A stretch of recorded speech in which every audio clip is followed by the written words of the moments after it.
While we all have been watching the Israel-Iran war, many may have missed this crucial detail.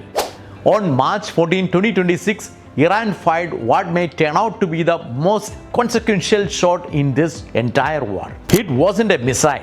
A senior Iranian official told CNN that Tehran would consider allowing oil tankers to pass through the Strait of Hormuz again, but only if the cargo was traded in Chinese yuan. Not dollars, but yuan. Most people read that headline and moved on. They shouldn't have. Because in 15 words, Iran didn't just propose a ceasefire condition, it proposed a restructuring of the global financial system, the one that has kept America at the center of the world economy for 52 years. In today's episode of Logistically Speaking, we look at this story about money, power, game theory, and the most elegant financial trap ever constructed in a war zone. And to understand why it matters to every economy, every central bank, and every household on earth. Let's start with 1974. The year was 1974 and the world was reeling from the first oil shock. America's gold-backed dollar was just being decoupled from gold by Nixon in 1971. The global monetary system was in free fall. Into this vacuum stepped Henry Kissinger, the Secretary of State and the architect of America's grand strategy. The deal he struck with Saudi Arabia, never codified in a public treaty and never voted in any legislature, became the invisible foundation of modern global finance. Saudi Arabia would price all oil export in US dollar, and in return, America would provide military protection and security guarantees. OPEC followed the same, and by 1975, every barrel of oil traded on earth was priced in US dollar. The consequences were extraordinary and self-reinforcing. Every country that needed oil, meaning every country on earth, now needed dollar first. Central banks accumulated dollar reserves and oil exporters recycled their dollar revenue into US Treasury bonds. America could borrow cheaply, fund its deficit, and project financial power globally through a currency that the entire world was structurally compelled to hold. This arrangement gave the United States immense economic influence, allowing it to fund deficit, maintain global financial stability, and inflict severe economic penalties through dollar-based sanction. And this is the petrodollar system. And it has been a silent engine of American superpower for 52 years until now. To understand Iran's move, you first need to understand what the Strait of Hormuz actually is, financially and not just geographically.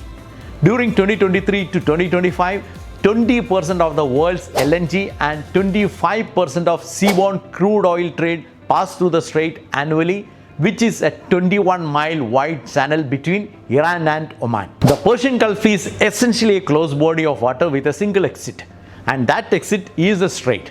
Saudi oil, Emirati oil, Kuwaiti oil, Qatari gas, all of it moves through this Iran's geographic neighborhood. The February-March 2026 conflict represents the most severe disruption to Hormuz traffic in the waterway's modern history, with tanker traffic dropping to near zero following the US-Israeli strike that began on February 28. And then on March 5th, something remarkable happened. The international group of 12 P&I Club, that is the protection and indemnity insurance providers covering around 90% of the world's ocean-going tonnage, they all withdrew their cover for ships transiting through the strait. This means 90% of the world's merchant fleet lost insurance coverage for Gulf transit in a single day. War risk premium for Persian Gulf voyages reached 7.5% of hull value by March 14, according to Lloyd's of London syndicate, and which is comparison to 0.05% before the conflict. That is a 150 times increase. Ships weren't just being blocked by Iranian drones. They were being priced out by the Western insurance markets. According to Lloyd's List Intelligence, only 77 ships transited the Strait of Hormuz in the first half of March 2026. And in normal times, that number would be closer to 1,000. The world was now desperate for a solution. Iran had one, and they attached a price to it. A senior Iran official told CNN, Tehran is considering allowing a limited number of oil tankers to pass through the Strait of Hormuz, but only if the cargo is traded in Chinese yuan. The condition, if formalized, would represent the most significant challenge to the petrodollar system in its 52-year history. I will explain what this actually means. Iran is not asking countries to abandon the dollar. It is simply proposing a toll condition. If you want to use this choke point, the one through which 1/5 of the world's oil pass through, you pay the toll in yuan. Imagine you run a highway and you tell truck drivers, you can use this road, but you can only pay the toll in Chinese money and not American money. If tankers comply, it means oil will be officially traded in yuan at the world's most important energy choke point. And this proposal is not a mere proposal. It is a trap. Iran's real lever is not the currency itself. It is the uncertainty. Pay in yuan and passage is guaranteed. Continue paying in dollars and the uncertainty remains. You cannot bomb a currency condition. You cannot sanction away a geographic reality.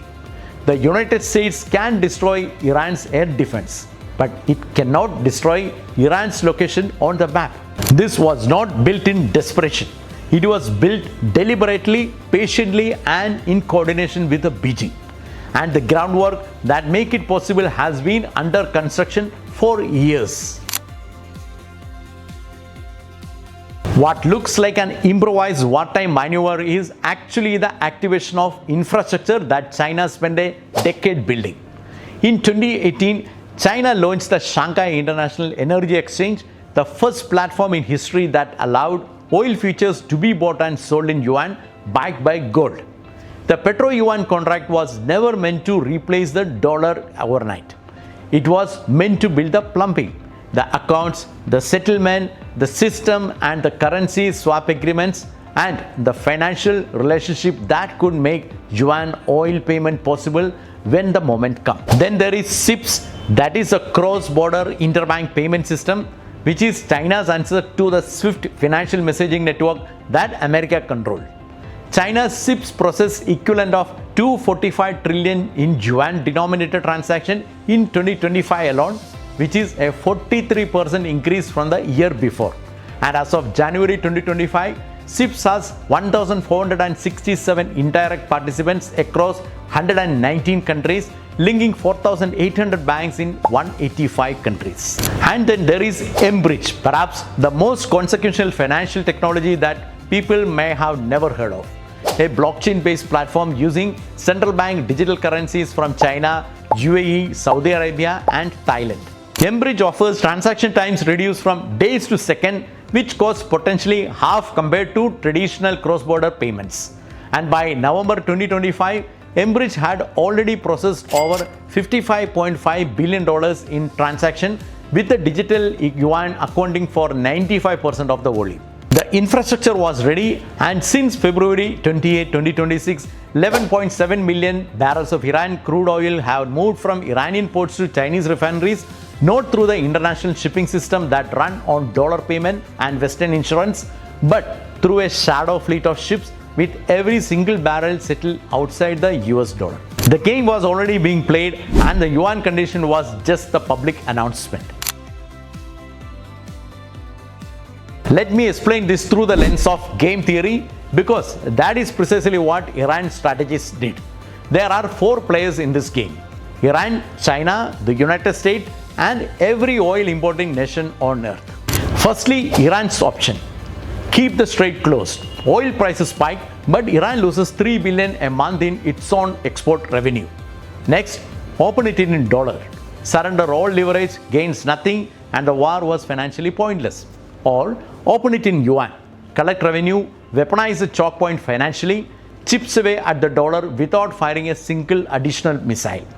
Iran's dominant strategy is clear. The yuan offer costs them nothing and gains everything. When it comes to China's option, they are pursuing a strategy of careful balance. While it may accept limited yuan-based transactions to secure oil import, it is unlikely to support full escalation that threatens stability in a strait through which roughly 40% of its own import pass. But its interest is clear. If yuan becomes the Hormuz standard, China's currency goes global almost overnight. And China's dominant strategy is to back Iran's offer quietly, which it is already doing. America has multiple options. First option is to force the Strait open militarily, but bombs don't work on financial proposal. Next option is to accept the yuan arrangement, destroy the petrodollar system, which they have been protecting for the last 52 years. Then, the next option, sanction every country that pays in yuan, but that is 40 or more desperate nation. You will be sanctioning the world. As of now, it did not look like there is any good move left for America. This is what strategists call a dominant strategy trap. And every oil importing nation faces what game theorists call a classic prisoner's dilemma. If all nations refuse the yuan condition collectively, Iran backs down, the dollar survives, oil prices normalize. But if your nation refuses while others accept, you may not get the oil. Your economy collapses, and so what does every nation quietly do? It accepts. This is precisely how the petrodollar might die. Not in a war, but in 1,000 silent self-interested decisions. The stable outcome of these games would be the point where no player can improve their position by changing strategy. And it's a bifurcated oil market. Dollar price for the West, yuan price for Asia. The petrodollar doesn't explode, it splits. There is one player we haven't yet discussed, and it may be the most important of all, Saudi Arabia.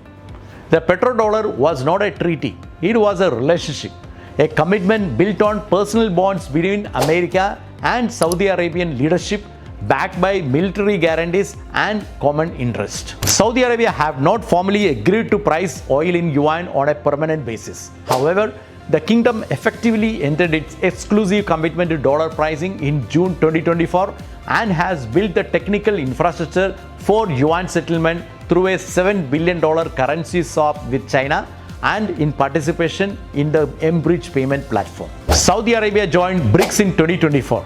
It is building Vision 2030, a multi-trillion-dollar economic transformation that requires Chinese investment, Chinese technology, and Chinese market access. Its largest export customer is no longer America, it is China. A full Saudi pivot to accepting yuan for oil would represent a structural endpoint for the petrodollar system. Riyadh has not made that decision yet, but the infrastructure is ready, the relationship is there, and wartime pressures are accelerating the calculus. The implication for Saudi Arabia's 5-decade petrodollar contract with the United States are existential, and Riyadh knows about it. Of all the nations caught on this prisoner's dilemma, India faces perhaps the most acute version of the problem. India imports over 85% of its crude oil. The Gulf is not merely a trading partner, it is a lifeline. And India is already deeply exposed. The rupee is under pressure and import bills surge with every dollar that oil rises.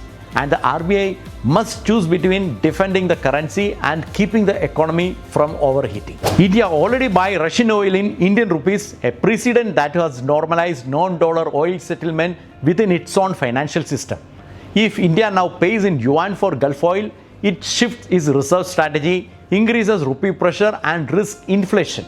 If India refuses the yuan condition and others accept, it gets no oil.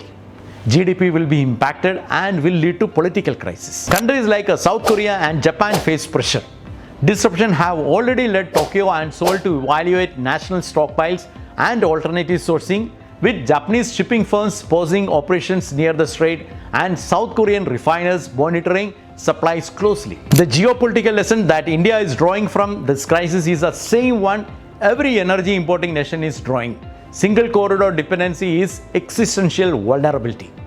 The push to accelerate domestic renewable energy, alternative sourcing, and strategic reserve building, already which is underway before the war, has become more crucial and urgent. India is stuck in the most painful corner of this game, and New Delhi knows it. Good analysis demand intellectual honesty. The dollar is not finished, not even close yet. The yuan currently accounts for approximately 3% of global payments compared to $48%. SIPS, despite its rapid growth, remains structurally smaller than SWIFT. The dollar retains its dominant position in global energy trade, and that status is protected by remarkable institutional depth, the liquidity of US financial market, the network effect of dollar-denominated contracts worldwide, and the institutional inertia of a system built over 50 years. Analysts note that enforcing yuan-only condition for Hormuz transit presents real technical hurdles. Verifying currency settlement in real time amid complex shipping arrangements which will remain difficult, and compliance could expose bias to US secondary sanctions risk. And there is a historical precedent worth studying. In 1971, Nixon entered dollar gold convertibility. The world panicked, analysts declared the dollar finished. Instead, Kissinger engineered the petrodollar, and dollar dominance actually increased for the next 50 years. Could America engineer a new stabilizing arrangement again? Perhaps. But in 1971, America had Kissinger. Today, it has bombs and sanctions. That is very different toolkit. The dollar is not dying, but it is being structurally tested in ways it has never been tested before. Simultaneously, from the geographic choke point of Hormuz and from the payment infrastructure of SIPs and 𝐾𝐮𝐬𝒃, and from the quiet, self-interested decision of 40 nations that need oil more than they need to maintain the American financial system. So where does this all go from here? Let me talk on the probability as per multiple analysis. Scenario 1, dollar survives, and the probability of that is 25%. US military and diplomatic pressure forces Iran to drop the yuan condition. The strait reopens on dollar terms, oil fall back towards $75. The petrodollar is stressed but intact. But this requires either a negotiated settlement, which is currently stalled with the Iranian foreign minister denying any ceasefire talk, or a military outcome that removes Iran's ability to enforce a choke point condition. Scenario 2, the market bifurcates where the probability of that is 55%. The dollar retains its dominant position in Western energy trade, while yuan-priced oil becomes the standard for Asian importers transiting the strait. The petrodollar weakens gradually over 12 to 36 months. Crude stabilizes between $90 and $110. Gold continues its structural upward move, and US debt servicing costs rise as structural demand for US treasuries slowly erodes, and it would be worrying for a country already approaching $39 trillion in government debt. This is not a collapse, it is a slow restructuring. And slow restructurings are often more consequential than fast ones. Scenario 3, alternative system emerge where the probability is 20%. 10 or more nations quietly accept yuan terms. Saudi Arabia makes a partial pivot. The dollar's reserve currency premium begins declining faster than any model currently projects. The Hormuz precedent will extend beyond the Persian Gulf. Every government with access to strategic waterways like Malacca, Suez might even look at weaponizing choke points to reshape global currency markets. Crude would continue at $150 or maybe even higher, and gold at $4,000. Global recession risk will become acute and would command serious attention from every policymaker, every treasurer, and every supply chain strategic on earth. Let me talk on what history will record about March 2026. The United States and Israel launched a strike on Iran on February 28. The military objectives were clear. The financial consequences were not. The Hormuz blockade did not just disrupt 20% of global oil supply, it unplugged the machine that has kept the dollar at the center of global finance since 1974. Iran responded not with a counterattack that America could defeat militarily, it responded with a game theory, a currency condition attached to a geographic choke point, backed by a decade of Chinese financial infrastructure and enforced by simple, brutal logic of energy desperation. The lesson for every nation, every company, and every supply chain professional is the same. In the modern world, financial architecture is geopolitical infrastructure. The payment system you depend on, and the currency your reserves are held on, and the insurance market that underwrite your trade, these are not neutral technical systems. They are instruments of power, and when they fracture, everything built on them take a beating. Military superiority can clear a ceiling, but it cannot force a merchant to use specific ledger. The war started with the missiles, and now it will be decided by currencies. And the world that emerges from this conflict, whether in 3 months or in 3 years, will not look like the world that endured it. Thank you for watching till the end. Hope this analysis gave you a different dimension on your views about the Gulf War. See you next week.